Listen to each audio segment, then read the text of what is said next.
আজকে আপনাদের বলবো, আগে আপনাদের বলেছিলাম অরা ক্লিনিং কি করে করতে হয়। নুন, জলের মধ্যে নুন গুলে বা ঘাসের মধ্যে হেঁটে করতে হয়। এবং আমরা যখন হিলার হিসেবে কাউকে ট্রিটমেন্ট করি তখনও আমাদের প্রথমেই অরা ক্লিন করতে হয়। তো কি করে করি?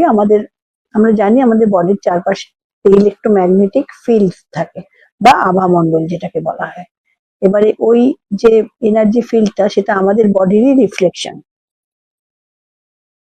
এবার আমরা যখন ক্লিনিং করি তখন তিনটে প্রকারে করি।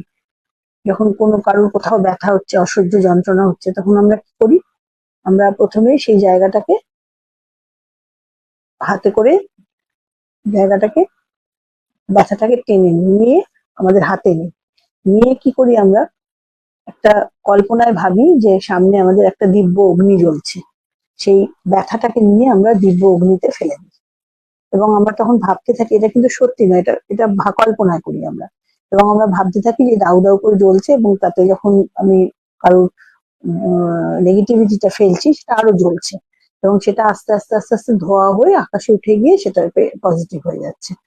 আর যখন কারোর মাথায় অসহ্য যন্ত্রণা হচ্ছে, সে বলছে আমাদের যে আমার মাথায় অসহ্য যন্ত্রণা হচ্ছে, তখনও আমরা যা যা আমাদের করণীয় তা করে তারপরে যখন দেখছি যে মাথা ব্যথা কমছে না, তখন আমাদের করতে হবে যে তাকে তার ওই মাথার জায়গাটাতে রেকি এনার্জিকে ফ্লো করিয়ে ওই জিনিসটাকে প্রথমে আমাদের এরকম তুলে নিতে হবে। তুলে নিয়ে তারপর সেটা হাতে করে নিয়ে এবার দিব্য অগ্নির মধ্যে ফেলে দিতে হবে। এবং এটা উম, মানে মোটামুটি ১ ঘন্টা কি ১.৫ ঘন্টা করার পরে দেখা যায় সত্যি মানুষ রোগমুক্ত হয়ে গেছে, ভালো আছে, এবং মাথা যন্ত্রণা কমে গেছে, কিন্তু একটা হালকা রেশ থেকে গেছে। সেটা ব্যথা যন্ত্রণা নয়, বোঝা যাচ্ছে যে তার উপর কিছু একটা পড়েছে।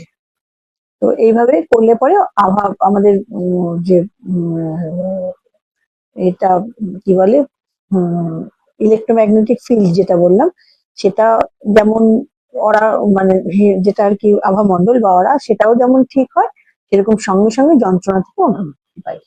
নমস্কার, ভালো থাকবেন।